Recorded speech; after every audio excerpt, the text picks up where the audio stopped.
Hey, it's us. We're back.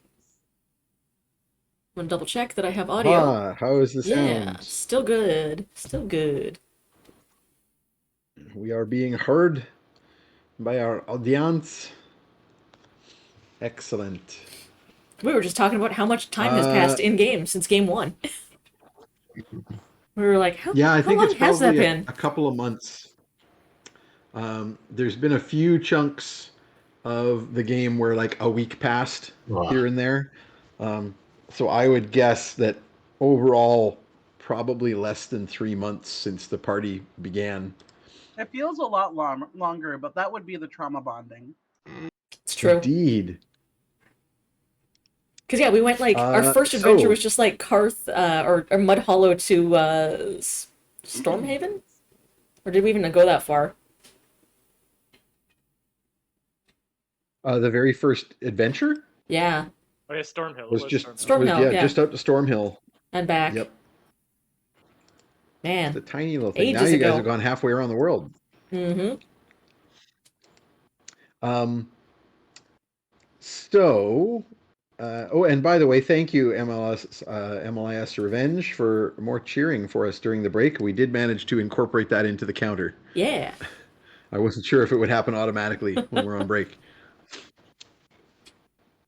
All right, so y'all are on this mysterious stone landing. And Fetid has detected that the trail of the two individuals who came here earlier went up the stairs. And Perny has a glowing rune in front of his face. But no, he cannot see it. Only others can. Mhm. So they probably know we're here, right? I should think the loud bell probably tipped them off. Okay. Yeah. We're gonna just get out our hammer. Mhm. Morgan will leave the eyeliner rune on her hand to be matching with her grandpa. Aw. He's everybody's sweet old grandpa. Who Yeah. just happens to be accidentally be an ancient warlock. As I say every week. Um, alright. So what you gonna do? Room. Let's go up You them gonna continue to stairs. follow this trail? We'll set our Okay, bloodhound what's the kobold on the trail. what's the party order? Yeah, Just put me in front. I'll be the sniffer. I'll go in the middle. I can hammer things over your head. I'll be behind Ugna. Morgan's got to be right behind Ugna so that if something bad happens, you can grab her arm and kick up one leg Oh yeah, and gasp. obviously. Okay, and Purdy and Purdy's Barb floating in the back, in the just rear. Mhm. eerily floating along behind. Excellent. Okay, Just in that case, Just T-posing the whole way. This isn't a Bethesda game. in, Oh man, nice. so many Uh, hilarious bugs in Starfield. Love Good it. God. Let's get some dungeoneering rolls from Fetid then. If he's All right. leading the way, he's going to spot things before anybody else does. So just go ahead with, I think, roll me some perception checks, but you get advantage from your dungeon delver to spot any sort of traps or Nice. secret doors as you go up. That would be a 23 then. Okay, excellent. So you begin going up the stairs. The stairs go up quite steeply and quite far. So each flight of the stairs is longer than you would think normally and ends at another landing. So basically, you can't see one landing from below, right? Like in a Mhm. normal world flight of stairs or stairwell, you can see the next landing from the first one. This goes up so high you can't, and then it turns and comes back. So overall, you're going through some sort of towering corridor of stone that's just going back and forth and zigzagging like that. Um, and the first landing you go up, there's nothing there. It's just a complete little stone alcove and the next stairwell. It's all in utter pitch darkness. You have no light other than the faint glow of Morgan's sending stone phone, because none of you need light really to see in the darkness, but Morgan. So This is Morgan's also like, giving me going, very turn the Scooby-Doo light on my vibes. phone. As we're all like creeping up the stairs one after the other. The second landing has another door like the one below, going off into what you assume is another similar corridor, but the stairs keep going and the trail goes upwards. It does not go off into this other direction. Okay, I will relay that to the rest of the group. See if anyone wants to check this door or just keep following the trail. Let's give it a little percepts. My perception roll was a 10, by the way. If I want to check this door for traps, should I make another roll? Yeah, it would be a separate roll for We should going just off start the main. assuming everything is trapped down here. Alright, that is a 22 then. It is indeed trapped. You find some magical symbols behind the crank for the door, and so you realize there is a particular way to open this door without setting off whatever spell is linked here. I'm just trying to decide if it's obvious because it might be like a magic word or something that you have to Sure. say. So like you can tell, like so you can tell for sure and not set it off. The question Yeah. is, can you open the door without worrying about the trap? With time, you could certainly disarm the trap in the sense that you could like just disconnect the mechanism so that the door just opens without moving the handle at all. But it would take you time to mess around with your tools. Okay. Well, what do y'all want to do? Do we want to pause here and try to figure out this door or just keep going? If Wanna- the I smell wanna doesn't see. go in there, I don't know. Maybe we should just keep going? Yeah, I'm going to keep going. I'm okay with that. Morgan sulks poutingly along with you. Continuing I guess to if pass the we door. find or kill anyone who's here, we have more time to look at their doors afterwards. True. Sure. True. So the stairwell goes up many more flights like this, and basically every other one in line with where you came down has a door like this. Fetid, you with your dungeoneering knowledge realize that spiraling corridor that came down from the chamber you were in clearly just keeps on spiraling, and this stairwell goes by it. Okay. It's like a way to bypass the spiraling corridor. And so you are obviously heading back in the direction of Ravenfall and the surface. After only 3 paired flights, so in other words, 3 of the doors that you pass, you reach a point where there are traps on the stairs themselves, Okay. and you just sort of note, don't step on this one, skip over this one. And right after that happens, the next flight up, so the opposite flight from the ones that have the crank doors, you spot a secret, like a crack in the stone at the back wall of the landing. And you quickly realize there are little metal sconces at every landing that don't have any torches in them. They're all just pitch black. But you quickly realize that sconce would be turned to trigger a secret door here. You spotted a secret door. Okay. All right. I would like to. The trail keeps going up. It does. Okay. Yeah, it doesn't go through that door, but But there is a secret door? I think my curiosity gets the better of me here, and I want to try and open that door. Okay. You don't see any kind of trap on it, but it is a relatively decent secret door. It takes a little bit of fiddling. You kind of like hold up a hand and stop the group. Everybody's like, still, because they have no idea what you're doing. You like go over to Ugna and grab the backpack and drag it over and climb up on top of it so you can reach this thing and mess around with it. You would just do this with a mage hand, but like it turns out you've got to put your finger in a specific spot to push a little Mm. button, and then it clicks this way, and then you pull it out and turn it back that way. So it's a very little significantly hidden little mechanism. And then Mhm. there's a click and a clunk and a grinding noise, and the wall moves back about 6 inches and then slides to the side Mhm. uh, in a huge sort of Hmm. groove in the floor.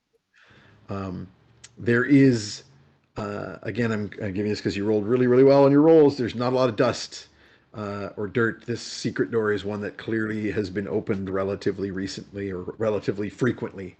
Okay. It's not like an ancient door that like leaves debris and dust and stuff when it opens. Hmm. Mhm. And on the other side, there is actually some light. On the other side, there's a corridor stretching away with a couple of branching intersections. So you can see two four-way intersections, and then at the other end, there's a big wooden door. And going down this corridor, there are some actual sconces with little Underdark torches, the little torch-like things, but with a kind of a little glowing gem thing stuck in the top of it. Okay. Fire gem. It glows like fire. Hmm. Right. Well, we could assume that if we shut this hidden door behind us, anybody coming to investigate that alarm we set off wouldn't necessarily know that we went in here, so that could be a decent little diversion if we want to explore this further. Otherwise, we could keep moving. Um, I think a little diversion here. Like we've already got it open. We could take a poke around. yeah, Yeah, we should Learn probably what be to quiet enjoy. though, right? Because like if there's lights, maybe someone lives here. yeah. Do I have? We took a rest. Can I cast a Pass Without Trace again now? Ooh. Did you guys take a short or a long? Short. Thought Sure. we took a short one. You're looking for a place to take a long rest. So no, you don't have Yeah. your spells back yet. Okay. Um, I think I just want to like try to sneak up to that first intersection and, peek around the corners, see what I can see before I decide what to do next. Hmm. So the first intersection, either way, just goes like a little short 5 foot corridor, and then there is a heavy curtain on either Okay. side. And on one side, so you check the first one, then you check the second one, and when you do the second one, you can hear muffled, semi-distant voices. Okay. I would like to try and peek around that curtain, hopefully without being detected. Why don't you give me a stealth roll? Let's see how stealthy you are. Not very stealthy, apparently. Hmm. Well, you do have a +10 or +8. Sorry, so you're Yeah, +8. So that's an 11. Oh no, that's an 8, not Oh a no. 3. That is Oh a no. 16. Oh, that's better. 16. That ain't bad. Yeah. Um, yeah, you quietly creep up and you poke your head through the curtain, and you can see that there's a great big chamber here. This chamber has a number of um, piles of cushions and like low settees and hanging silks that divide up the area. It's like a big sort of like there's little trestle tables with like foods and stuff. The foods that you can see on these trestles, there's like silvery platters. Everything's silver. But the food that you can see, it looks like there's like a big tray of what looks like grapes and other fruit, but they're all jet black. And you're very certain that they are not actually fruit. Or if they are, they're not. They're not grapes. There's some other kind of weird underdark jet black fruit. Um, Okay. you see, like cuts of meat on a platter. All of it looks like people have already been eating it. Like there's lots of it missing. Cuts of Mhm. meat on a platter that are not the shape that would be from a normal cooked animal from the surface, but something from down here. Um, Bowls of weird grubs and other sorts of things. Lots and lots of bottles, ornate looking but dark blue glass with silver filigree kind of bottles and goblets. Um, and you can see this chamber is big enough and stretches long enough that the next corridor down, the next four-way intersection, also goes into this room through a curtain. Okay. So basically, both entrances on this side of the room go through this big chamber. And at the far end, towards the direction of the big, heavy oaken door, is in this chamber is also a door. So there's Mhm. the corridor you were in has a door at the end. This big long room goes alongside it, also has a door in the end. There is no one in this room that you can see, but that door at the end is ajar, Mhm. and there is some weird flickering light coming from the other side, and the voices are coming from there. Okay. I think we found some weird goth restaurant.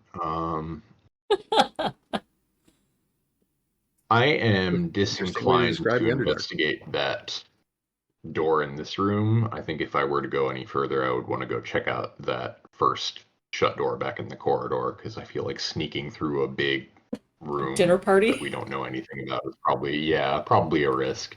Could Yeah. just be a kitchen back there. So You yeah, I think I goggled? want to.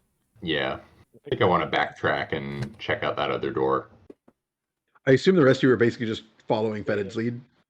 I assume we were Okay. waiting. Yeah, we're hanging for back a bit him to come probably back. because he's small and sneaky. Yeah. Okay. Just so you're not loud. Mm-hmm. Okay. Flanking around. So Fetid disappeared behind the curtain for a second, or for a few moments, and then came back. Mm-hmm. And then he goes up to the other end of the corridor. So you pass the next intersection, and you can see the curtains at the either side of that as well. And then you go up to the door at the end of the corridor. So this is a heavier door. It has a big knocker / knob in the center. It's like a knob with a knocker through it that you can grab the knocker and knock or turn it, and that would open the door. So I'm just Um, imagining that Underdark Hooters is called Knockers. That's the restaurant we found. Oh, the wings. I don't know what kind of Yeah. creature they're from, but they're delicious. Bats. My Clearly pun, bats. my pun brain is just going crazy right now. This whole time I've been thinking like, well, that door was ajar. Yeah. To get It was this one ajar. open, we're gonna have to bang it on the counter, or Yeah. maybe See- like heat it up with some hot water. My changeling brain is active right now because I'm like, oh, knockers, like the splat in Changeling the Dreaming. It's just run by little fey guys Mm-hmm. wearing really sexy outfits. And Yeah, so little you fake list guys as with huge McDonald's. knockers. Yep.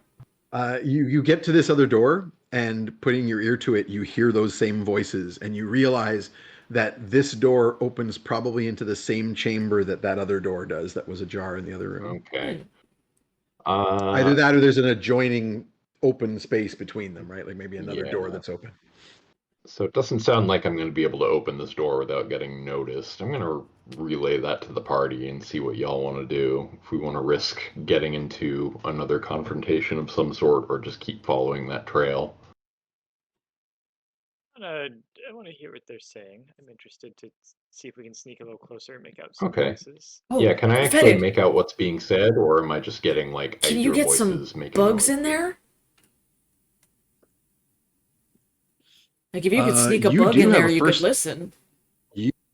You have first level spell slot left, and you can cast Beast Senses. Yeah, let's do that, and I will get the beast sense of a mouse or something that can. Sorry, Beast Crawl Sense under is a second level spell, but you can cast it with a ritual. Yeah, I'll just do that then. That's fine. So you can just take a few minutes to Mhm. to do the ritual with one of your, larger bugs that has more of a brain, Mhm. and Spider. and cast the Beast Senses, and then you. So where do you want to do this? Because remember, you go like out of body, Yeah.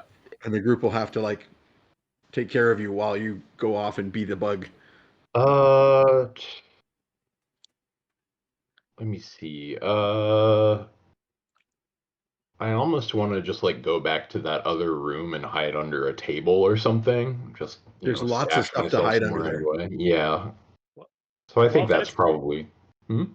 So while Fedit's casting that, can I also do a ritual for comprehend languages? I don't think I'll get close enough to hear the voices, but I can at the very least find out for sure what the rune means. I presume.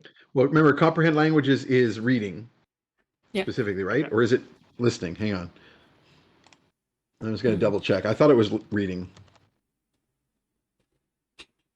Comprehend languages is spoken. So it's and written. Okay, cool. Oh, nice. It's both. So you understand the literal meaning of any spoken language that you hear. You also understand any written language that you can see as long as you're touching the surface upon which the words are written. Yep. Right.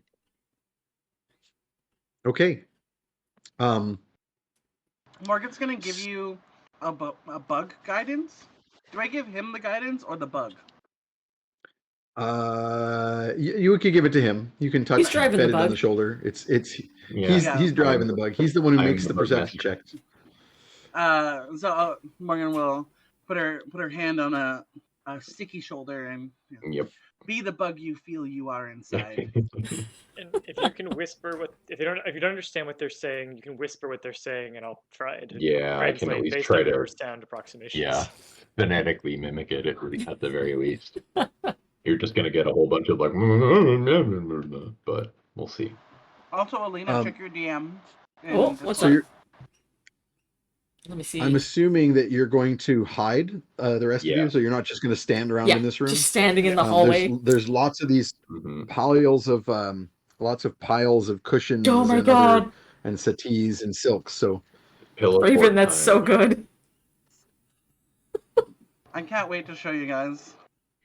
I'm doing It's some so good. fan art for this episode. Nice. Oh man. Okay. Yeah, so you can hide yourselves well in this room. I'll make you make stealth checks when it's relevant. But for now, you're just hiding. And Copernicus, you've cast the spell on yourself. And Fetid, you basically fall unconscious under a pile of pillows, and you are now a sizable cockroach, and can go scuttle off in towards that cracked door. Okay. Morgan's really adept at making pillow forts. Excellent. Nice. Copernicus, are you going closer as well, or are you staying back here? What's your plan? I'll stay back here for now. Okay. As you crawl up as a bug, you hear these voices. You can understand what they are saying. They're speaking Undercommon. Oh, okay. Huh. They are speaking the Chthonic, the language of the Underdark, Right. which is one of the only 3 languages you know, because many Quaggles use it. And you poke your head into this room, and this is what you see. The room in which this leads is, in fact, an antechamber of the room that is at the head of the corridor with the big oaken door. The antechamber, though, has a very large, like double door sized door that is wide open into the main chamber. This antechamber has some kind of like desks and scribes stations and like some books along a wall. And it's clearly used as like a support room for this main chamber, which has a huge like council table with chairs all around it. And sitting around that big table are a number of very clearly Underdark dwelling Fey-like beings. There are 2 simple raven folk, but in heavy black robes. They don't have apparent wings. Either their wings are hidden fully under the robes, or they don't have any wings, and instead they have kind of like creepy long arms, and their faces, their beaks and faces are all just black shadow with like spots of yellow, and it's all kind of almost like a cartoon drawing. There's a type of Russian folklore crow raven type monster that I'm picturing for these guys. There's a pair of them sitting together at one end of the table. There's a number of small goblin types. They're all very I forget the type of goblin, but they're all the sort of like underdark dwelling kind of gray-skinned goblins with big bulgy eyes and big bat-like ears. Who live deeper in the Underdark. And there's like a little squad of them all sitting together. They are all wearing what appear to be various business suits. And then there is all with like badly tied ties. Like the ties are just a random assortment of different lengths. And they're all fairly ruffled. Most of them don't fit their suits very well. Most of them are too big.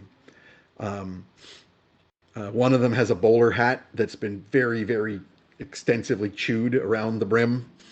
And that one has the bowler hat and also has a monocle that doesn't really fit in its eye and has just been kind of jammed into one corner so it stays there. It's clearly too small for him, for his big bulgy eyes.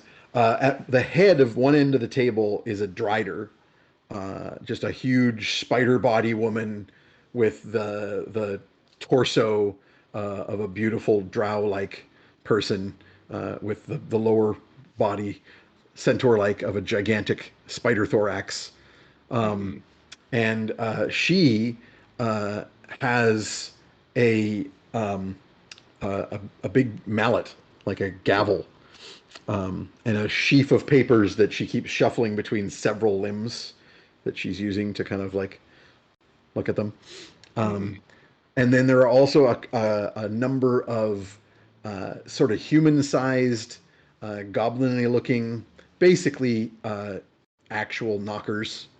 They would in fact be called knockers. Knockers are red caps. They're sort of that larger than gnome-sized, but like big nose and little pointy ears, stocking caps. I thought we were like a progressive D&D group. You're just out here gatekeeping knockers? Wow, Lane. I expected better from you. Well, you can argue with the Scots, I think, or the Welsh. I forget whose term that is. Yeah, and they're just all sitting around here in various types of outfits, and like they're a talking business meeting about. Well, they're talking about the. They're currently talking about emotion. So so as you kind of come up and start listening, the drider bangs the gavel on the table and says, "Order, order! There's a motion on the floor. Need I remind you? A motion. I'll read back the motion. The motion is that we table the business of the rest of the meeting and go and investigate the loud gong noise. And we were just having discussion regarding when we would return to the meeting and continue the decisions around the third quarter financial statements." So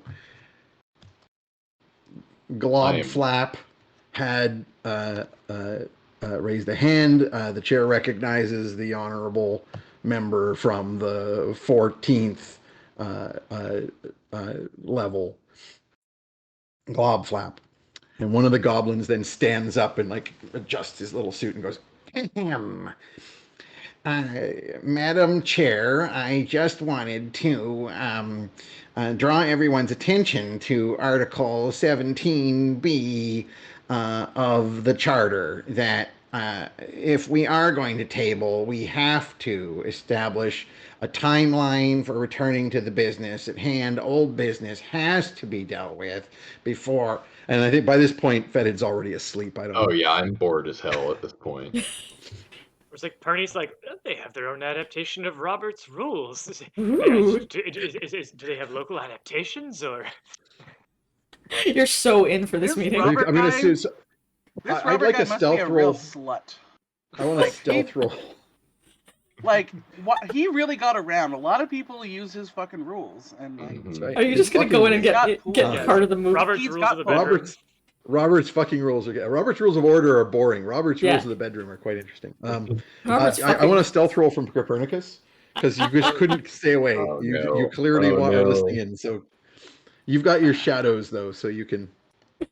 I mean, You but can have your the plus question is 10. if it's Perny trying not to make noise versus like, so it's a 3 on the Bernie's die. trying not to barge in. Yeah. It's a 3 on the die. If this is visual based, I am in shadows, so that 3 becomes a. Oh, the shadows make you hard to hear as well. Okay, so then that's a 16 then. On the 3 turns into a 16. You're in the same. That's exactly the same roll as Fetid. So. Yeah. All right.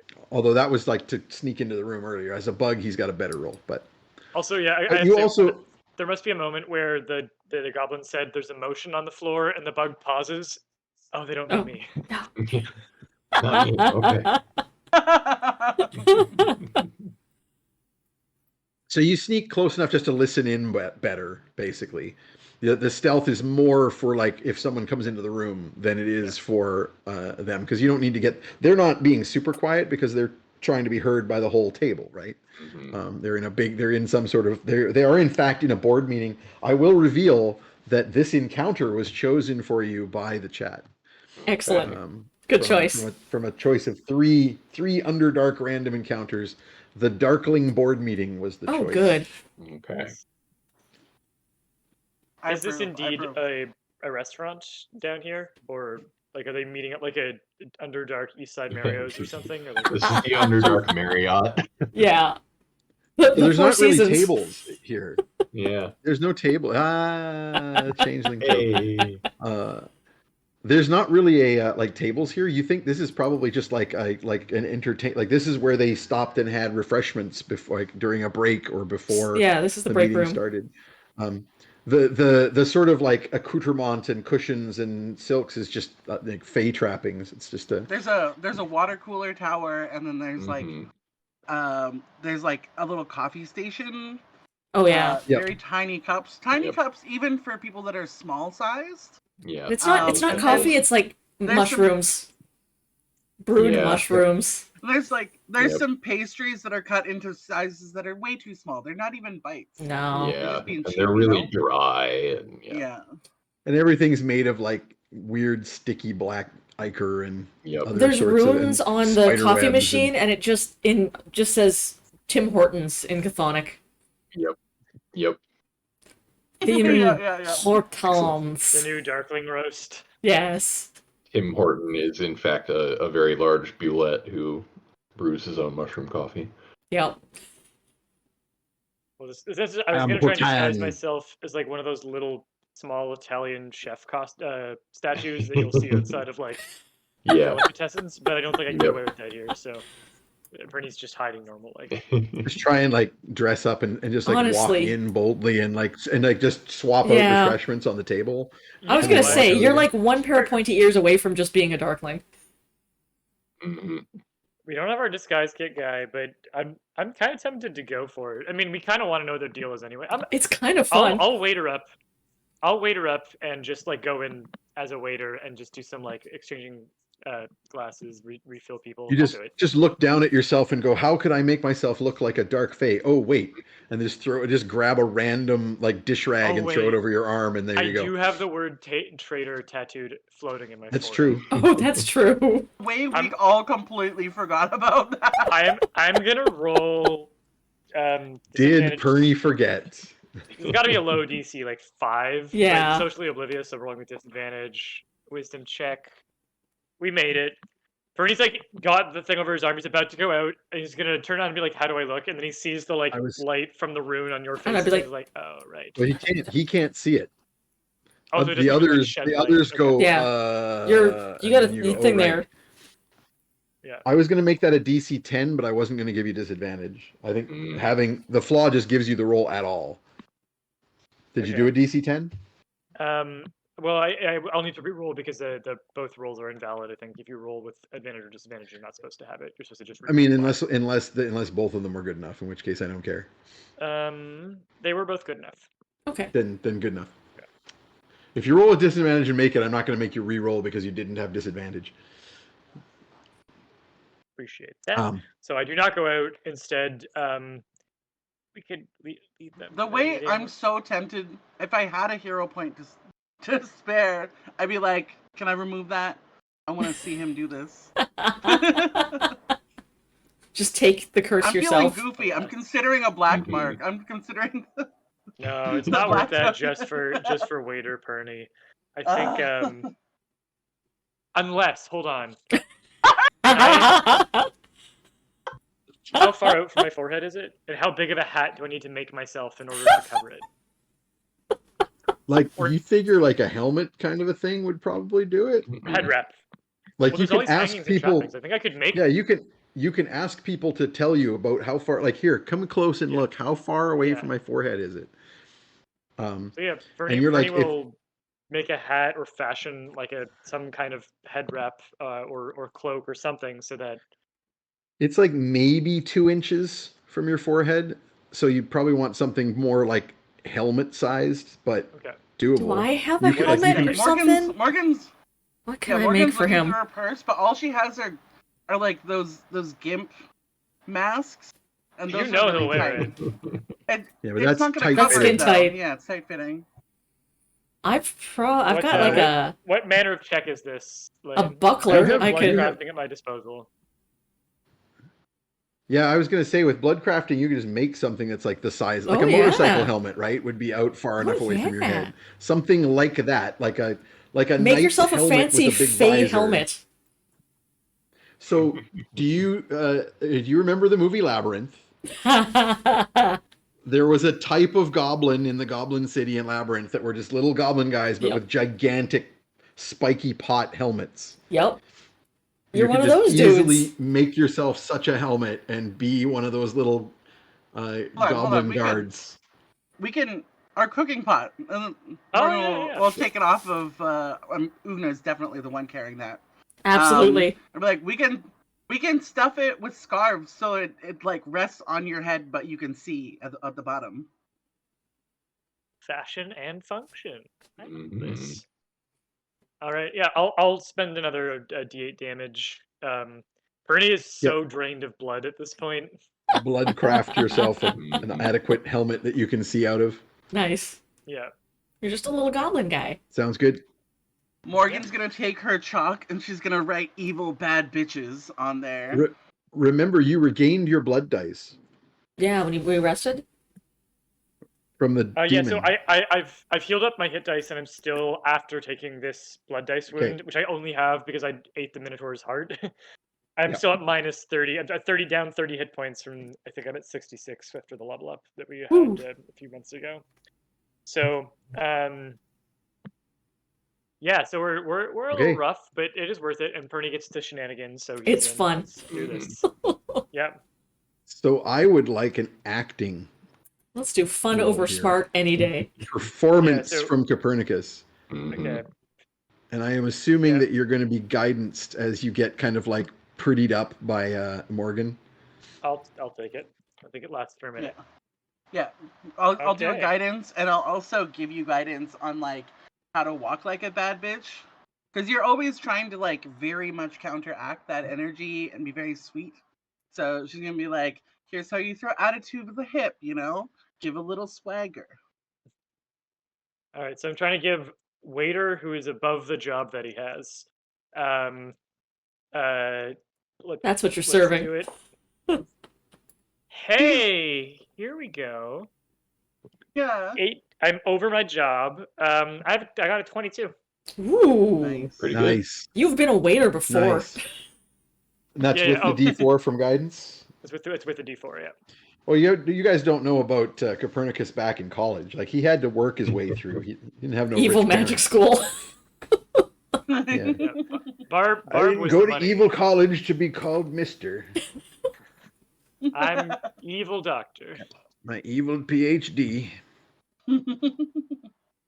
Yeah, so I will whisk in and like impatiently like clean up cups and like kind of slam them down in my tray louder than I need to.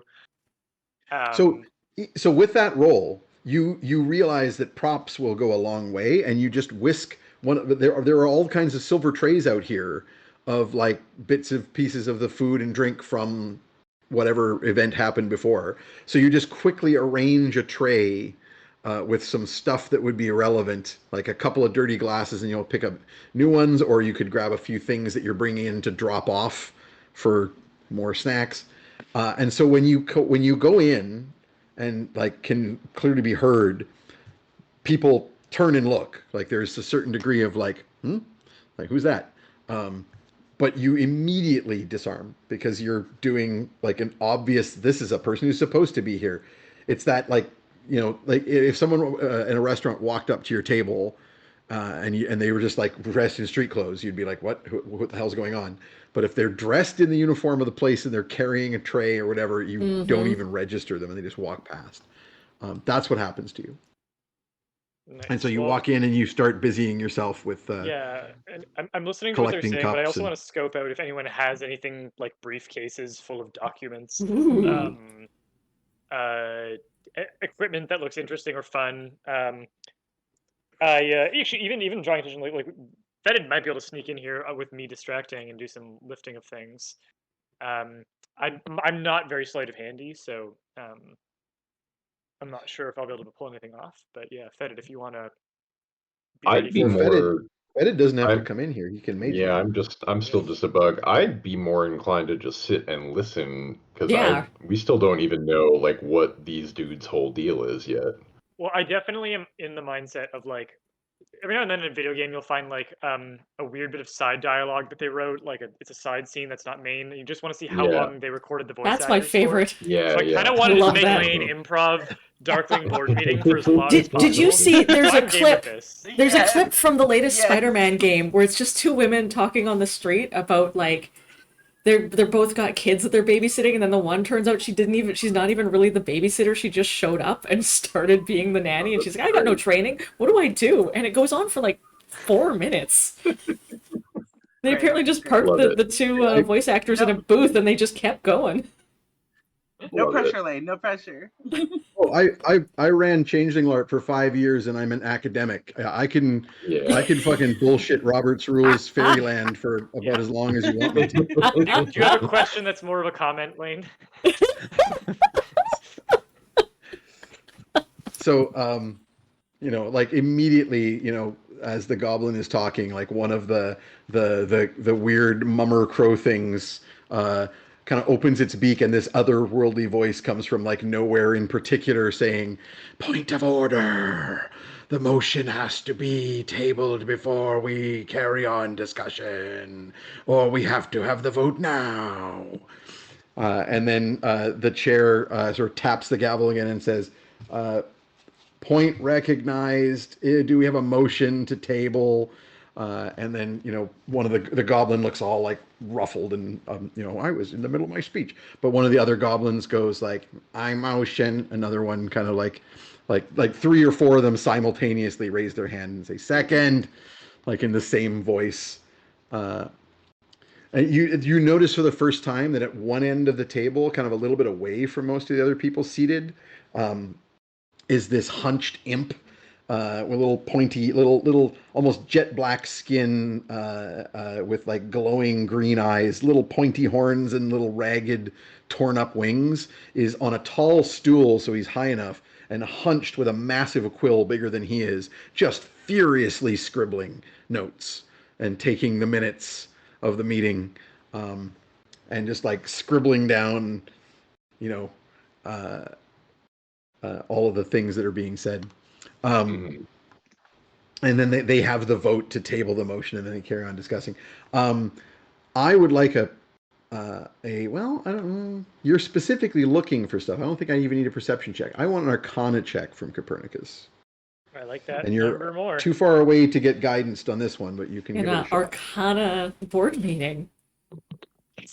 28, baby. It's a fairy board meeting. Okay, so you notice as you're peering around for like theftables, you notice several things. Number one, there is food and drink on this table as well, and it suddenly occurs to you that all the food and drink, including what's in the other room with your unwatched companions, like Ugna, It's Fey magic on it. is Fey food. Everything Fairy here food. is going to be fairy magic involved food and drink. Second thing you notice, there are indeed a number of sheafs of parchment or briefcases. The little goblins, several of them have little briefcases. One of them is like a lunchbox, like a child's lunchbox, rather than a briefcase. One of them is a broken briefcase that clearly is empty, like the front half of it's missing, and they're just holding a handle with just an open, empty. Like clearly, I'm supposed to be carrying a thing. But others have like various papers and things sticking out of the corners. One of them, you're pretty sure all the papers are blank. But there are other things there. But you also notice that among the papers that are the parchments that are strewn about on the table is a scroll that is kind of in front of there are copies of it that in kind of everyone has, and you realize that has to be the agenda, and that is likely the thing that you want to get a chance to read, because then you will know what What's the up? business of this meeting is supposed to be. It's pretty obvious to you that the ringing of the bell has disrupted the meeting, and now they're, even though it's been like 15 to 20 minutes at least since you guys set that alarm off, they're still discussing it. Honestly, that's Whether moving they should pretty do fast. something about it. Yeah. Where the food cart is, there are baskets, and like they all have VF on them. And then there's like one row of sandwiches that is like untouched except for one or two spots that is GFVF, gluten free. Yeah. Yep. Yep. Yeah. Nice. Also, yeah, the decanter of decaf coffee is still completely full. Oh yeah. Yeah. I think what I might do, and especially if you allow me the 22 to perform check to ride, is I might like spill some drink on. Oh, I'm terribly sorry. I'll have someone cast prestidigitation. We'll get this cleaned up. I speak abyssal but not chthonic, so I don't know if I can fake it enough. And like I'm the abyssal waiter. If I can get away with that, I will do that. And if not, then I might create a distraction for Fetid to sneak in here with Bug Hand. Mm-hmm. So you can certainly roll. Abyssal is got enough. You speak Abyssal and Goblin, both of which are at least somewhat related to Undercommon. So I would say make me an intelligence check. So you're just rolling your straight int bonus. You're not a linguist like Tromlin, so you're not going to get your proficiency on this. But just in terms of trying to speak in accented Undercommon rather than actually, it's like a person from Provence trying to convince the Milanese that they can speak Italian with a French accent rather than that they're speaking French. So that's a 13. Not terrible. You've got a very thick accent. So you so you basically go so you're basically trying to spill something so that it catches one of the parchments so you can whisk it away. Is that the idea? Yeah. And I'm just telling them I'll go get it prestidigitated and cleaned up. Yep. I'll say how you say prestidigitated. Oh, excellent. Well done. Okay, I rolled sort of like a sense motive-y sort of thing for someone nearby, and I rolled a 1. So you do your spill.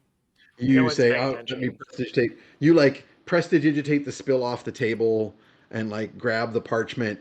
And like there is so many agenda, like as there always is at a meeting. There's so many copies of the agenda that like nobody notices. They just grab another one. And what is the most like official looking suitcase that I can, or not suitcase, briefcase that I can see? That would probably be the Driders, which is open in front on the table with a lot of the papers that are like strewn about. Yeah. Which is funny because she doesn't need a chair. I don't think I'm. Yeah. Yeah, she's not sitting in a chair. No. She's got like one leg on a chair just to maintain the basic idea that they're chairing this meeting. But they have the gavel, so they win. Yeah. I don't think I'm going to be able to get away with that, so I think I will take what I have and go. I think see what the meeting's about. Okay. Yeah. And are you going to kind of quickly try and get out of here, or are you going to hang around for a while longer? Like, obviously, you're not going to just pull out the agenda and start reading it. No, yeah. Right? I think I will leave and bring the agenda back to the group so we can go over it together. That seems wise. So you bustle out, and Fetid, because you're there in bug form, you see that as Copernicus bustles out the one end of the room, immediately afterwards, another creature bustles in the other end of the room from the other antechamber on the other side. Similarly with a dish rag and a tray, and starts cleaning stuff. And you notice a couple of the sort of grizzled looking gnomish kind of knocker type fey creatures are like looking kind of like at this newcomer kind of suspiciously. As that's happening, Copernicus, as soon as you got outside the door of the other room, you can take a glance at this parchment, and immediately jumps out at you. The agenda starts with, motion to accept the agenda, motion to review the minutes from the last meeting. There's an old business section. There's something about maintenance of squeaky hinges. The stone cutting subcommittee report. The fungus gatherers union dispute. And then in the new business section, the top item is Raven cult proposal. Based on what they're arguing about, have they talked about anything besides the interruption of the doorbell, or can I figure out where in the agenda they are? You can listen for a bit longer and see what else you get. If with the party's permission, I think we should probably. Yeah, that's fine. Look through the agenda while they're listening. I'm going to be looking for contact list in there. There's nothing like that on this agenda. So there's going to be a package that came with the agenda. Of course, there's always a package, which would have, like, in the previous meeting minutes, would have like the list of membership, the list of people who are at the who are likely at the meeting. But those documents are probably still in there on that table. So badly want for a part of this campaign to be us providing the name tag of somebody associated with the Raven cult as evidence something. Yeah. Mm-hmm. Oh my god, that'd be beautiful. So Copernicus, you kind of like just stay in the room, the antechamber, and listen. Yeah, and I will mention Ferid, Ugna, do not eat the food. Okay. Do not eat the food. Oh. It is enchanted, and we don't want that. I wonder if a roll should be made for whether something has already occurred. It looked really good. What kind of roll would you want? I mean, I've been busy being a bug, so I think I'm fine. No, but Ugna was left unattended in a room with food. Double curses. Yeah. What am I rolling? Unless Morgan was keeping an eye on me. To smack food out of my hand. I don't know if I need. Would I need a roll for this? Morgan knows absolutely and eminently the factors of the Fey food. You would, I think, probably know you wouldn't eat any of this stuff because you weren't specifically invited here. So it's likely to cause you some problems. You definitely would have resistance to any effects. So if you decided you wanted to eat something, you would get some pretty hefty saving bonuses. Throws. Yeah. You specifically have you have the Fey Lost background. So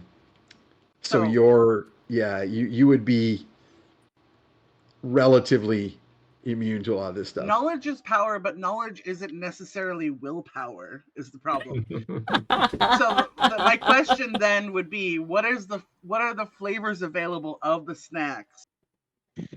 I mean, it's actually very good.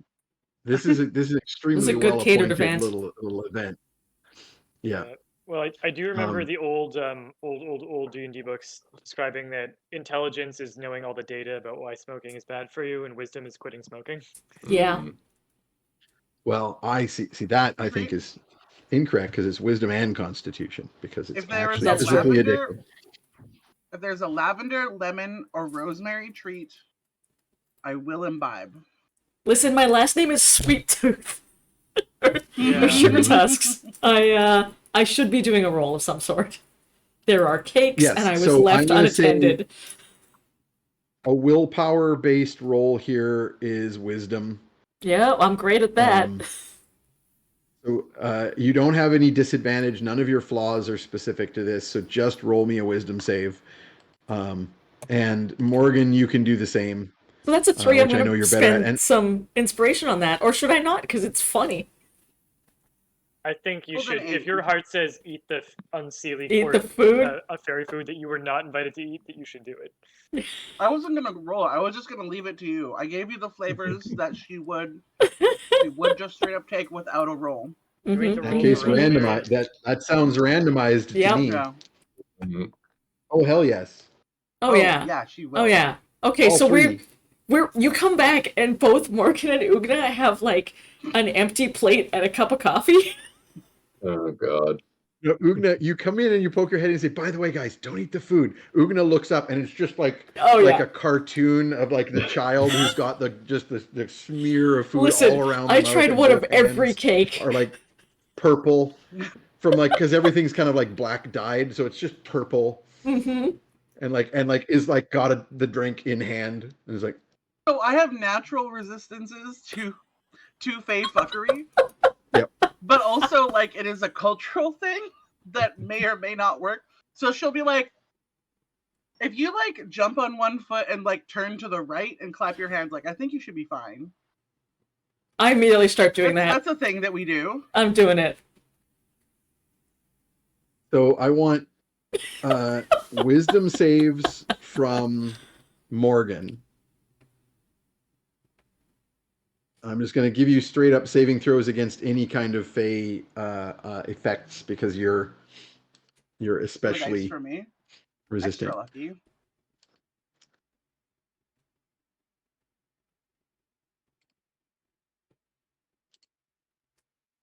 And you can consider this a wisdom save with proficiency, right? Like wisdom isn't one of your normal proficiency saving throws, but for this it would be. So +6 is your wisdom save. Okay. That is a 19 on the. Then 19, you are good. And I need 2 more. I'm gonna call 1 for each of the flavors you named. I'm just gonna get out a dice roller that's gonna roll a lot of d20s. Hold on, let me grab my phone. I literally Just rolled a preemptively. d6 and I was like 1, 2, 3. It's none of the flavors you mentioned. 4, it's 1 of them. 5, it's 2 of them. 6, it's 3 of them. And I rolled a 6. So everything you like was here. So I'm posting a picture of a nat 1. Oh no! For my Ooh. Let me just put that. You know what? I'll put it in Tromlin's House of Taste. And there are 2 chocolate bar wrappers beside it, so I think it's fitting. So I'll do How many flavors are there? And Are then there roll 6 me your flavors? third one just so I know how much stuff is 10. happening. I rolled a 10 on that one. Just like on the die? Yeah, 10 plus 6, I think you said. +6, so 16. So I'll give you that one. That's fine. So just 1, just the nat 1. I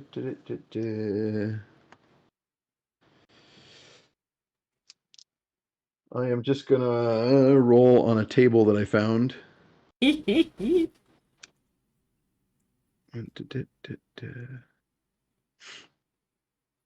Yeah, too many of these are instants. That's no good. Let's find something else.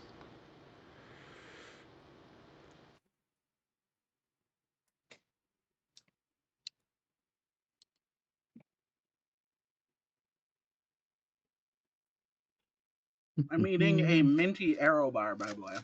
Nice. Oh, appropriate. Very Underdark. Mmm. It's like moss, chocolate covered moss. Oh, this is a very good table. I am using this table. Oh no! Yes. Oh, look at them influencer hands. Oh, you're Like not going to that, like this. No! Remember all the hee-haws I've given in this moment as you decide my fate, please. The thing is, you've only Remember, eaten 3 of them. I've had 1 of each, and it's already bad. This is gonna go great.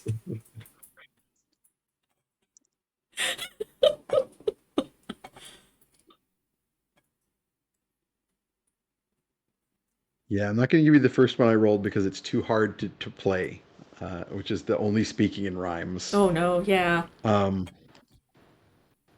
But I am going to give you 3 minutes tops.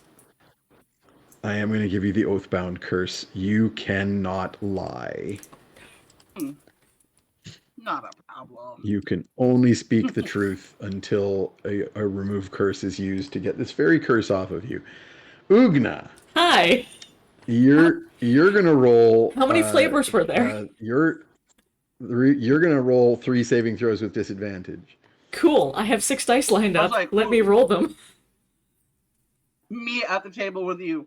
Oh, this one has a great texture. You have to have. Okay, what is my DC?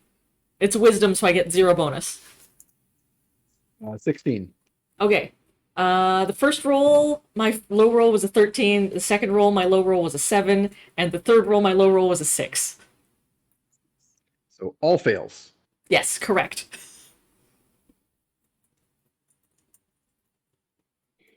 Also, my total was 69. I'm going to post that as a screenshot for y'all.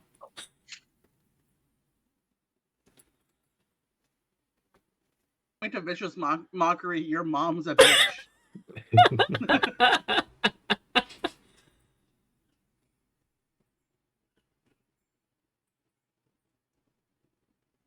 Oof.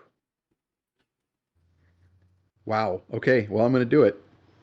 I said I was going to do it. I'm going to do it. I'm just going to write some stuff down, I guess. Oh, you sure are. Well, the first one, which I really, really like, yep, does a thing that you do not know. Oh, yet. Cool. So I'm not going to tell you. Number 1, question mark. Mm-hmm. 2 question marks. Number 2.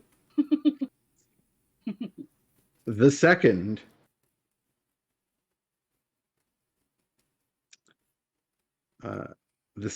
is that your shadow becomes so you won't notice initially, but it'll happen very soon. Your shadow is now basically a fey creature with a mind of its own. So it is now animated, and I will be deciding what it does. I got perny problems. Yep.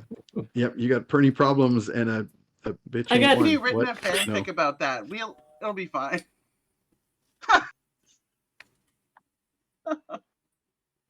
And then the third one, I rolled to roll on the minor table.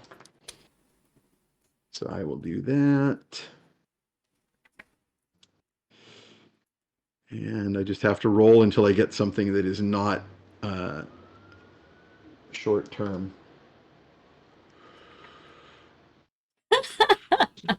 Halika says this is Oprah's buffet. You get a curse, and you get a curse. Everybody gets a curse. Very, very, very much so. Love it.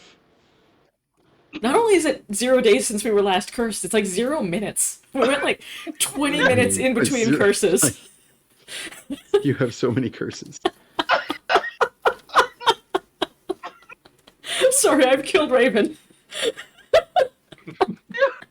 Now I have to make that meme where it's just Morgan juggling limes. Like, I can't hold all these curses.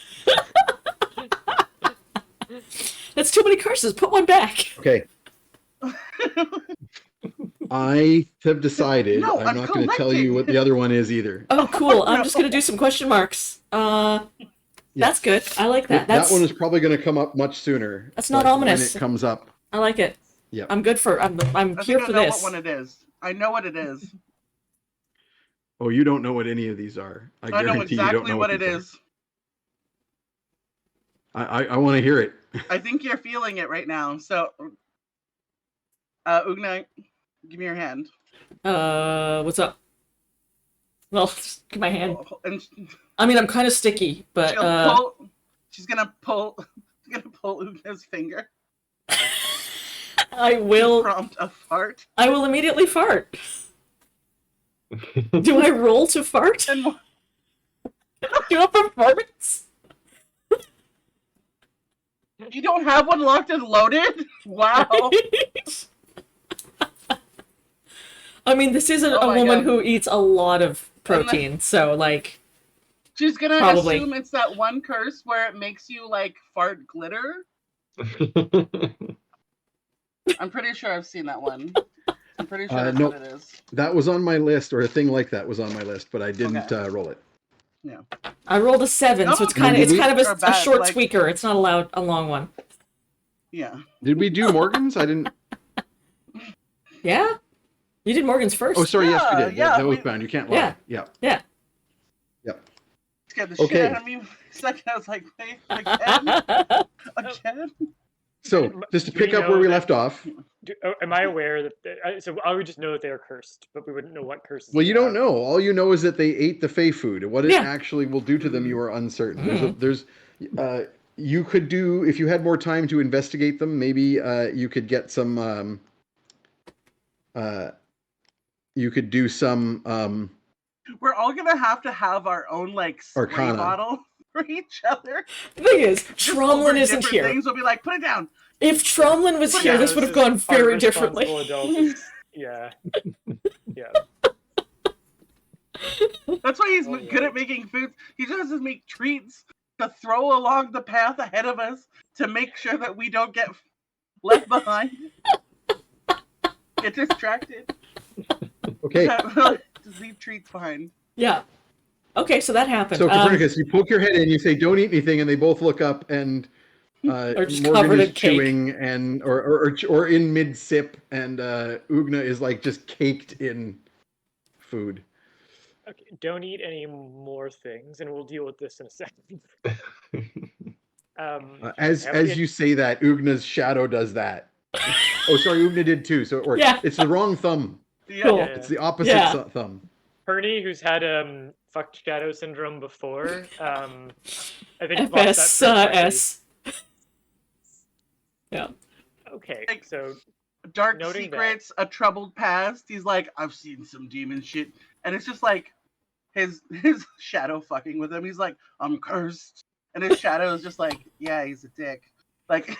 No, his shadow. This is like what we expect to see happen whenever. Correct. Tromlin is not around. Yes. And it's just like also, a laundry list of things that happen when we Tromlin should not have done. Around. Yeah. 3 out of 4 members cursed. Yes.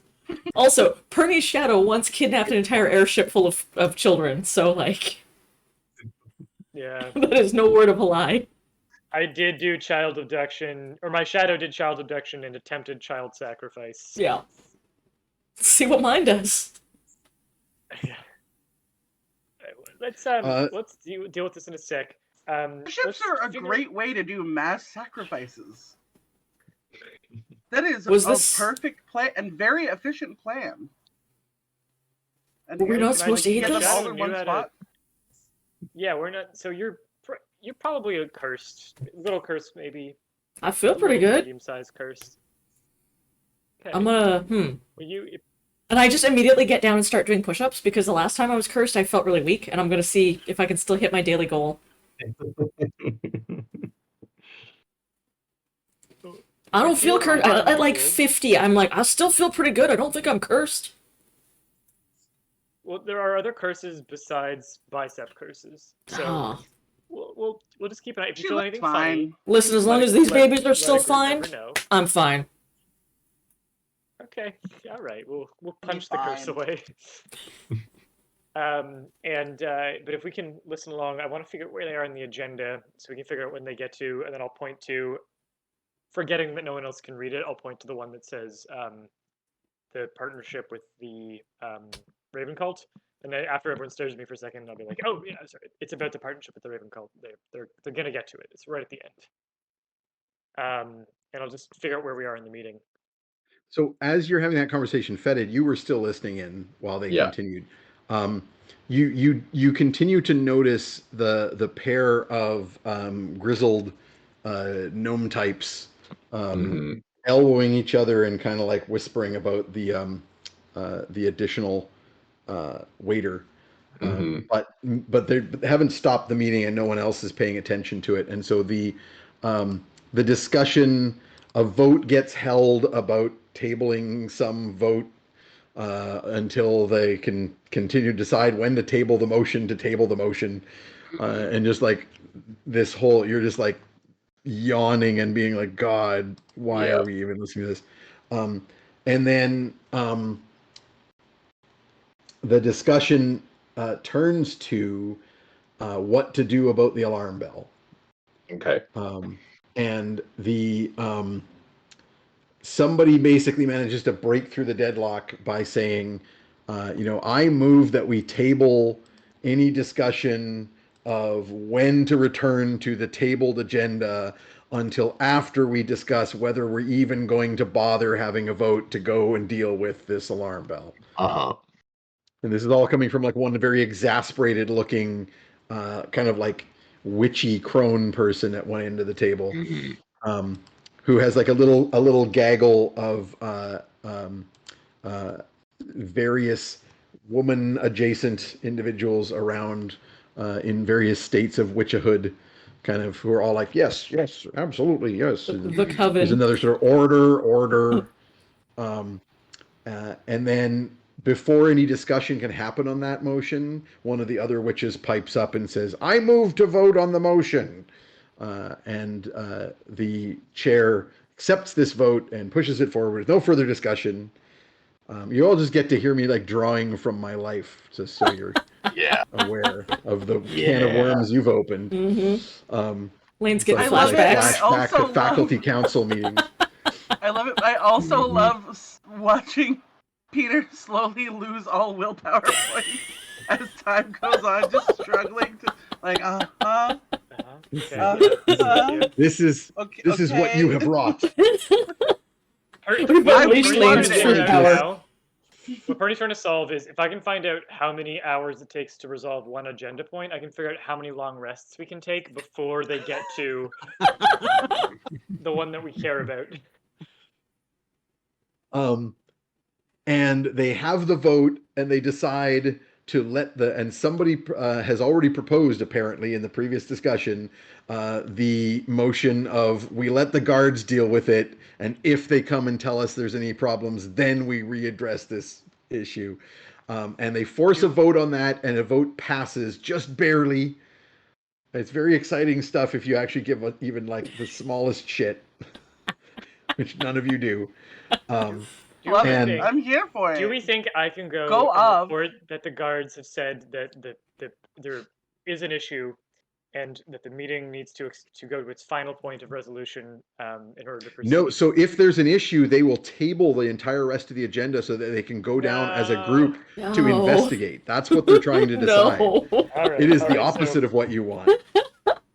Perny, who started off being excited to discover that the Underdark has Robert's rules, is now like, if a guard comes through that door, we fucking rip his soul from his body and put him down before he has a chance to get to that room. Or these motherfuckers will be here for another century until I die of natural old age.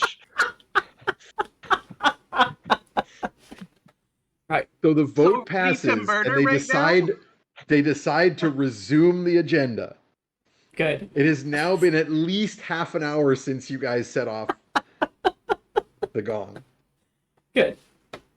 And they return to the agenda, and they return to the item under, and so the chair hits the thing and says, let us return to the item under discussion. I declare that the tabled motions can be wiped. We no longer need to decide whether we're going to have this change in the agenda, and then blah, blah, blah. And then let's just resume discussion on the matter at hand, the motion to entertain the proposal from the Raven cult of the Upper Lands.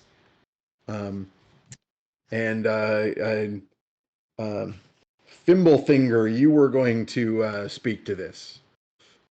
At which point one of the stocking-capped gnomic kind of goblinoids stands up and ruffles his shirt. He's wearing like an old-timey ascot and tailcoat. But underneath that, he's wearing what appear to be like utility coveralls. Like he just got dressed up over whatever he was wearing normally. And he ruffles his ruffle and grabs his tailcoat lapels and says, "As you know, I have been approached by members of a cult of the Raven Queen." And you see various of the witchy types like make motions in front of their faces at the mention. You see the two crow mummer things kind of like clap completely silently. Their hands touching makes no noise whatsoever, but they are very excitedly do a little clapping at the mention of the name of the Raven Queen. And I would put it to this esteemed body, and this takes several minutes longer than I am willing to bore the audience with, that I would put it to this esteemed body that we entertain this proposal in the form of the aforementioned visitation, which will be commenced forthwith upon a vote by this august body, blah, blah, blah, blah, blah, blah. At which point, eventually, the drider appears to be falling asleep and kind of jerks awake when there's a lull and hits the gavel and does like a I'm assuming this cosplay is the gnome. When it's too much for even the chair. The natural growth of facial hair throughout the meeting. Yes. Oh, I'm sparing, like this isn't even going to take like 2 hours. This ain't nothing. Yeah.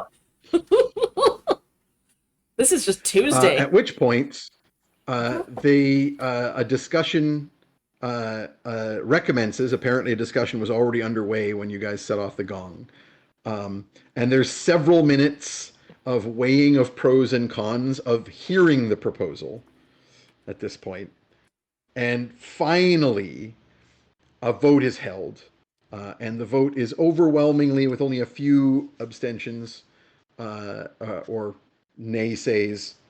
And you take note of who is like saying no to this, because there are people who don't even want to hear the proposal. And it was mainly amongst the witch types. And the vote passes, and the Drider says, very well, you can tell our guests they may proceed.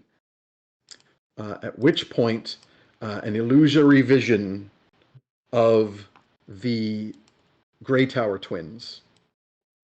Those fuckers.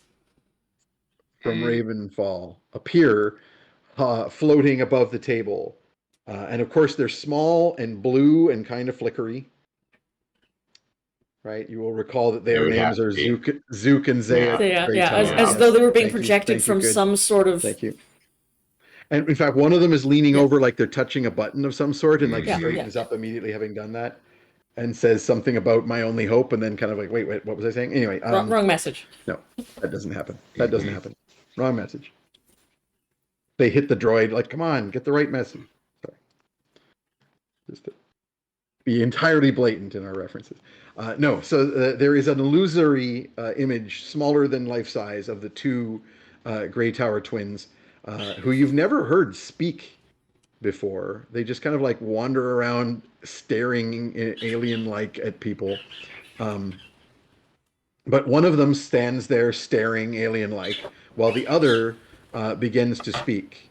And you very quickly realize, Fetid, I mean, I don't know if Copernicus notices, but Fetid, you immediately hate everything about this because they do this thing where one of them starts to speak and then just stops dead and the other just continues as if they were the one speaking all along. Yeah, that's gross. And it's just how they interact, and they never blink, and they just carry on being fucking weird. But Copernicus, I don't know if you notice. You've had your moments. That's pretty annoying. It's the fact that it's annoying on top of creepy that you might notice. Yeah. I imagine it's creepy and weird, but that's also annoying. I imagine if they were required to blink, that it just made a weird sound because it's so dry. Like a shudder from Space Ghost Coast to Coast. Crunch, yes. Crunch. Yeah. Yep. It's like the opposite of a little winking sound. Ding. It could be the opposite sound of that. And so so I'm not going to attempt to do you can just assume that every like pause in a sentence is one of them switching to the other one speaking, with more or less the same voice. One is masculiner and one is femininer, but otherwise pretty much just the identical. same. And they're both very monotone. They both speak quite monotone. And so the Zook will bow slightly. It's very much the Luke Jabba speech. He's like just deliberately sounding like overly zen. Just the whole like, I'm a new Jedi, so I want you to know how totally I met this guru and he taught me how to talk. So he begins, Noble Council, I am very pleased you have agreed to hear our petition. I have brought you gifts of the Raven cult, and he gestures towards the room that you all just came out of, the chamber with all the food. And I hope, he also waves his hand towards the refreshment table here, at which point, Copernicus, you have already noted, but not really thought much of, the fact that there are a number, remember I described the dark blue glass bottles of drink that had silver filigree? Most of them have like labeling on them. They're clearly like from the same winery or wetterer, right? They're all of the same type.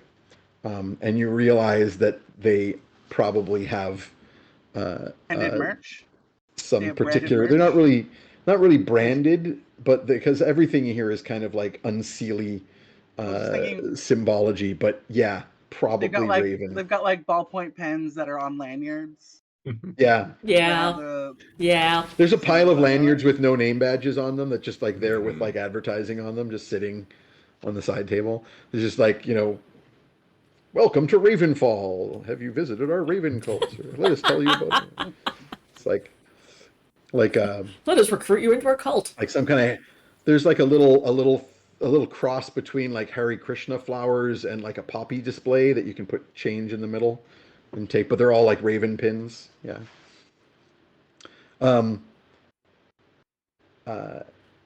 I hope you are pleased with our gifts and interested in entertaining our proposed alliance. And the other switches to the other. And as you know, it is in very much the interests of Yosili masters that the efforts of the Raven cult in the Northlands reach a point of fruition to which we can all be grateful for the state that will change. Your ancient enemies, your long war will finally be moved from a point of deadlock. And it'll switch back to Luke, and he'll say, Zook, no brand, no brand. Off brand, Mark Hamill. Right. Grey Tower. Yeah. No one's walking any skies here. And it'll switch back to Zook, who will say, our master, the great Eliphas Darkmoor, has acquired, as you are aware, extraordinary power that would be shared, of course, among those wise and brave enough to join the pact. And it'll switch back and it says, as you know, the powers of the West have very much been aligned with our cause, and the power is quite great. You would stand to gain enormously from alliance with our... and this goes on with like a lot of... Here is... veiled threats and like obviously great power will come. Fetid is bored out of his mind. Yeah. But Copernicus, you are very much getting a sense that they're talking about an alignment of power structures. So within the Fae, of course, there is the unseelie and the seelie, but there is no, unlike sort of with the gods, where there's often this pantheon has this head. There's no such thing with the Fae. The Archfey are all individually, regardless of whether they're seelie or unseelie, they are entirely selfish, and like they are just as likely to screw over another unseelie as they are to go hard against the. So this is one of the reasons why the war between the courts has never gone anywhere, because there's no unity on either side. What is being suggested here is the closest thing to a unity that could exist. A number of major powers signing something, forming an alliance that is effectively witnessed by the weird, agreed to in a way that the Fae are themselves bound to. And you have the arcane knowledge to know, this is how the Fae work. The way that you get out of like Fae stuff is you trick them into an agreement that they can't, wiggle out of, and this is why you don't agree to things with the Fae, because that gives them power and so on. So what is being negotiated here, or what is being proposed, is clearly an agreement, an assigning of something that like aligns power structure within the Fae. And there are several references made to the agreement, and you quickly get the gist that there is somewhere in this pile of papers and parchments in front of the Drider is the proposal, the actual physical proposal agreement that would be a thing that would be signed by some Fae group to effectively grant that much more power to Eliphas Darkmoor and his cause. We need to find that page and we need to fuck it up. Question.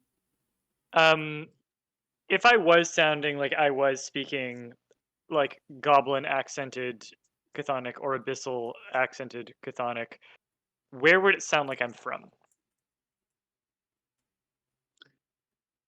That's a good question. So I can't imagine that there isn't quite a lot of bleed. So like the Underdark has an undercommon, which we call Chthonic in our setting because it's fun. But effectively, it's just like a variation of common that's got more relation to things like goblinoid languages and abyssal, because those are the things spoken by the creatures of the extreme deeps, right? The things that are like infernally aligned, i.e. abyssal, or are goblinoids and others, quaggle races that are closer to, live closer to the goblinoids. So I think it's pretty standard, like it's pretty common in the Underdark for someone to just full on speak abyssal and less undercommon. Or full-on speak goblin and less undercommon. It makes you sound provincial, right? It make you sound like you're a goblin who only hangs out with other goblins and doesn't mix with other peoples of the Underdark so much. Okay. Can I make a... So Perny has a plan. I don't know if it's a good plan, so party, please do comment on this. Perny's plan is make a history roll, figure out another place that these people probably haven't been to, but that they've heard of. Perny walks in as the waiter, sees them, and he just sort of oh, those are the people who tricked the leaders of my homeworld, and that's why it fell apart. And just plant a very early seed of doubt that these are bad actors. We already know that no one trusts each other in this world, but just drop that hint as and that's why I'm a waiter who's not from here, as I had to immigrate here for reasons of my country collapsed. And then he's just oh, I've said too much, and back out of the room. What do we think are the chances this could work? And also, do I have inspiration? And also, is someone else better equipped to pull this off? I'm finishing a Hunger Games. What's your performance? So that I can see the screen. I have a +4. Dude, that's great. Plus a D4 from guidance if guidancing for sure. Yeah, absolutely. Do we think this is worth a try? Yeah. It's either that or And I'm gonna try and walk in an sneak area the agreement away and then change wording so that it makes it a worse deal for the Fae. And they're like, oh, you were trying to pull fast one on us. Oh, that's really good too. That is That's an good. Alina plan. That is not Yes, an yes, Ugna yes, plan. yes. Alina knows how to do these plans, but Ugna is not. That's perfect, actually. You're That's really cheating by helping me run Changeling for years. I've run many a Changeling game. Okay, I want to go with the contract fuckery. Yeah. That and I will help write. I will help write that. Mm-hmm. You got some fake that knowledge. involves the stealing of the contract, or otherwise getting in there to. We get some more it. inspirations. Well, this is the proposal, so they'll all have a copy of the contract.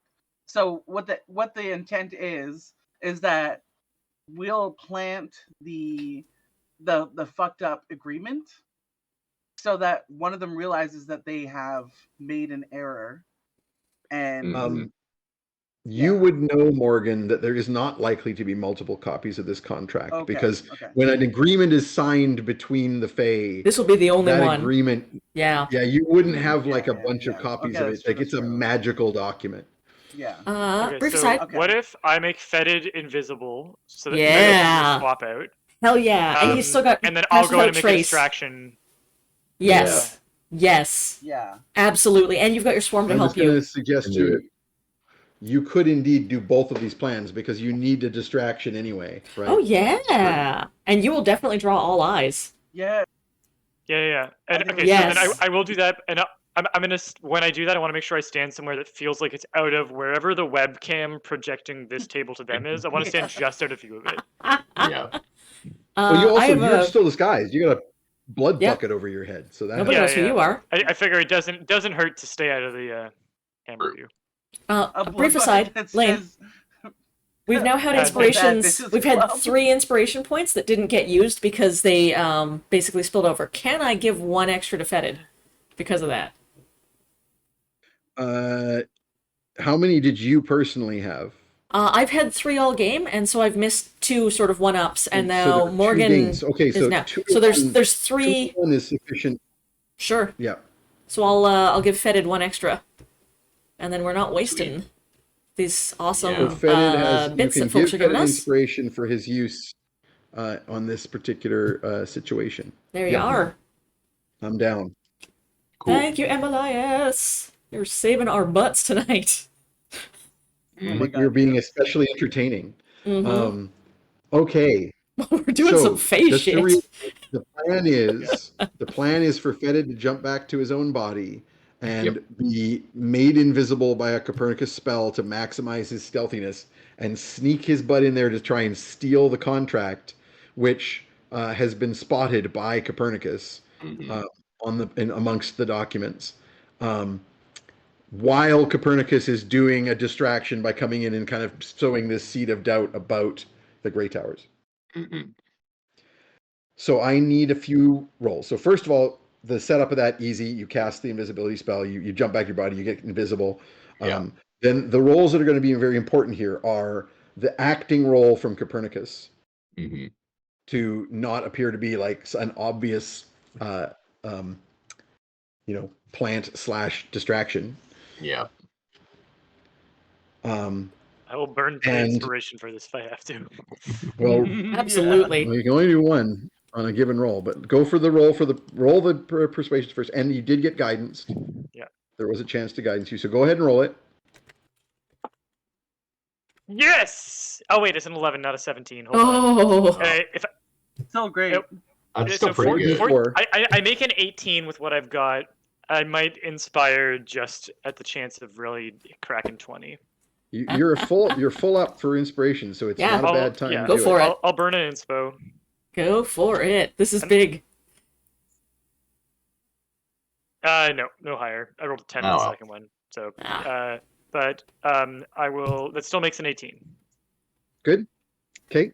So you are. That's pretty dang good. You're playing the role very well of a surprised. You even disguise your voice a little bit, so you won't be recognized by anyone who might know it's you. Roll me a persuasion to see how sort of compelling your statement is. Okay. You sort of And I told me assume what you're trying. You're no using guidance this on this, I tactic. assume. No, because you can only be guidance like Once. on the next roll. Yeah. You would need Okay. another encounter, but you have a +7 for this because you're better Yeah. at it. Okay, so I'm definitely going to use inspiration on that. So Okay. mark Do down it. 2. Let's do it. Yes! 26! Oh. 19. So a 26. You're incredibly persuasive. So your story of being like you remember a part of the Underdark where there was some sort of like disaster and no one really knows what happened to those like underground villages. And you're like, hey, wait a minute. Let's say it was called like the dungeon or the borough of, I don't know, something gross sounding. The borough of Dark Snot, and you're like, hey, Dark Snot Burrow, those are the guys who betrayed Dark Snot Burrow or whatever. Like you connect it to something everyone would be like about. So you make a very, very good choice Just to make split the have a room. compelling. Yes. Where were you? So that happens. Where were you on the 6th? Yeah. I need a stealth roll from Fetid. All right. You get inspiration, you get advantage from the distraction. All right. First try is 10. Second try is wow. I rolled 2 10s. Okay. Ooh.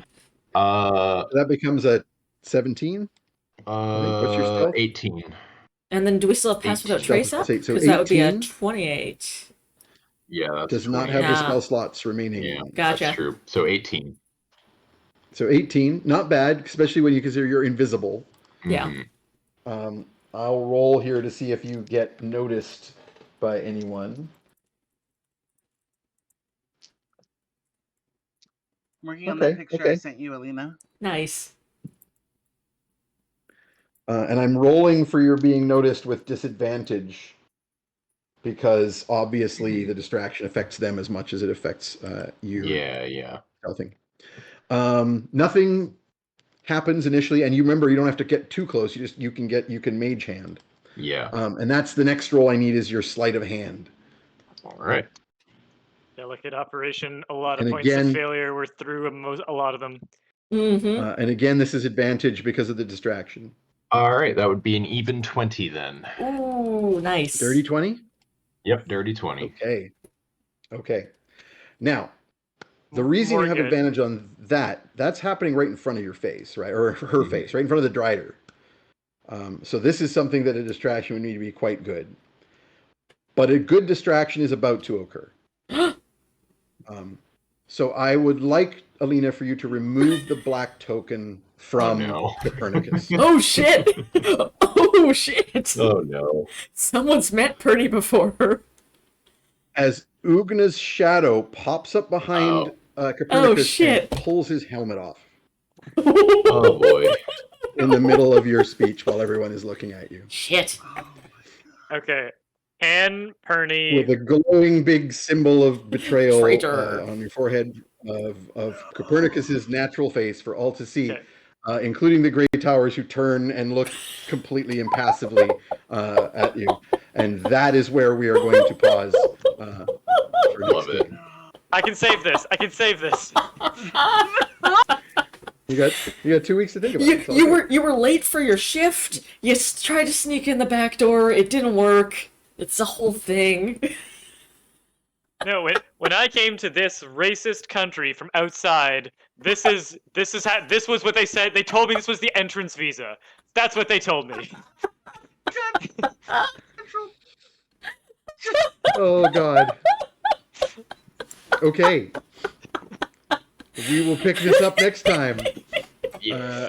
I think that was a good finish. Great. Delightful. Emilius, the reason I keep getting cliffhangers is because I play under good DMs. Know how to end it This on is a, what the on a black good tokens are hook. for. Speaking of black tokens, I do want to say, because some of these changes are permanent to character, I want to give you some time Raven, to think about the permanent changes that have wild magicked onto your character, because they are significant enough that I would happily trade them for a black token to be cashed in later at my discretion. If you feel like it, if you want to play with this for a while, it's something that can theoretically change down the road. You can roll these again, frankly, and reverse them entirely. Who knows? This is one of the interesting things about playing a wild mage or wild sorcerer. But just so you know, I am happy if you would prefer this to be a temporary thing that happens and then you go back to normal. I would trade you a black token for that, and then other weird things could happen to you. So cool. Give it some thought. No need to make a decision off the top of things. Roll a d20. And I am going to need to write down. I got to write down my things that happened to Ugna, because they are going to be good. Oh God! I have two question marks. This chart of fey curses I found is extremely good. All I know is my shadow's alive. I got two other things. Oh yeah, I have to leave a note to myself for next session about something I want to try. Lynn, what am I rolling roll a d20. D20, audience members who may not be aware, this is a roll for an art giveaway. We do this every game. I rolled a 19. Who is receiving the art giveaway? Do. 10, 11. It is Metageeky. Oh, Metageeky, you are going to receive some artwork from our fantastic artist players. And we are behind a few, so if you're still waiting on yours, I'm gonna catch up after them after I'm done all of my deadlines. I have been real busy this month, but I want to get you them sketches. sketches. We got some others. I think Randy gave us a couple too, so yeah. Don't forget about those. We can catch up a bit.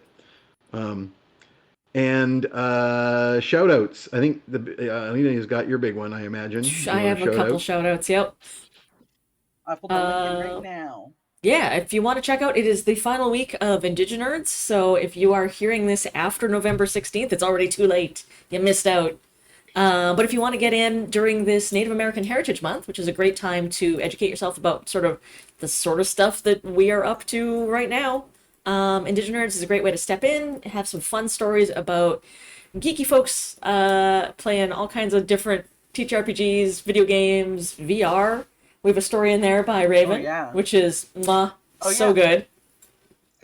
Just me, just me writing something a little bit, from whatever. Indigenous just you perspective. Writing some stuff, and then writing about rad VR worlds, and then also a poem, which is great. A poem about being gay, run-of-the-mill stuff. Yeah, that's like the base. Also, it's like the bare minimum of what poetry is. Yeah. Also, it's just a gorgeous book with a bunch of cool extras like pins and patches. Mm-hmm. Even if you backed if we hit our final goal, we're talking hollow foil covers. And that would look real nice. So right now, we are at.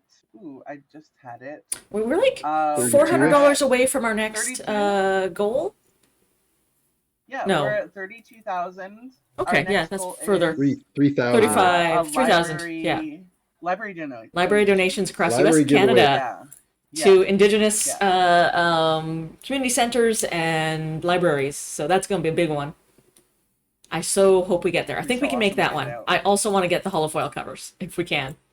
Because that would be so pretty. Anyway, check it out. Backer Kit Indigenerds.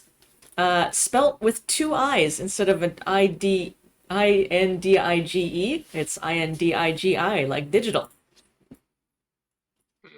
Ooh, clever. Yeah. Any other shout-outs? PXR Symposium. Read my comic. It's good. Mm-hmm. Yeah, the PXR Symposium's happening starting Robots with big butts. Tomorrow. And that's going to be, it's all about VR, XR related arts and theater type programming. So kind of looking at the way we can have interactive media within those, usually in VR, but also in mixed reality. And Alina VR LARP. Got a fellowship with them. Yeah. So I'm one of the learners, and one of my mentors is Raven, who's going to be teaching me VR stuff. Nice. Very Yeah, cool. so we're gonna be doing some painting in probably multi-brush. Rad. And we can do VR painting from wherever Cool. together in the same space. Cool. Virtual space. Very that cool. is, yeah. Yeah. So The check future is out here, the questionable future is content. now. Questionable content is at dildo.church or something. Mhm. Butt.church. Dildo.pizza, Good. ass.golf, fart.computer, Mm. robots.gay. Got a bunch Most of them. Robots.gay is the only one that's like really relevant to your comic, because That's yes. the easiest one. Absolutely. Yeah. I will never forget butt.church just because Oh yeah, of butt.church Bush. is a good one. That one Love that also one. kind of applies to my comic though. Yeah. Mm. Take me to butt church. Every Sunday I go to butt church, by which I mean I read Jeff's comic. Yep. Peter, you got anything to shout out? No. No. Just the giant wall of Show games that are us. behind your head. Yeah. Yeah. Give He's us a been tour. advertising We need a all game. tour. Yeah. Those ones. Yeah. Storyenginedeck.com. It's nice. It's a nice deck. Jared, dear. And go Jared, check you're out so... go and check right. out, of course, Something Positive. I exploded the Randy chat. will be back one of these days. Welcome, Raiders. We are just about to end, but thanks for coming and hanging out with us. Oh, we're Very also going to briefly. read elsewhere, Raiders, so you can follow us. Yeah. And tune in next time for more Trash Heroes at the same trash time and trash channel. Okay. Let's go see what these guys are doing. Bye, y'all. Bye, everybody. I'll send you an email, Jeff, about Gen Con stuff. Con We'll figure it stuff. out. Yeah. Sounds good. Yep. All right, we're out.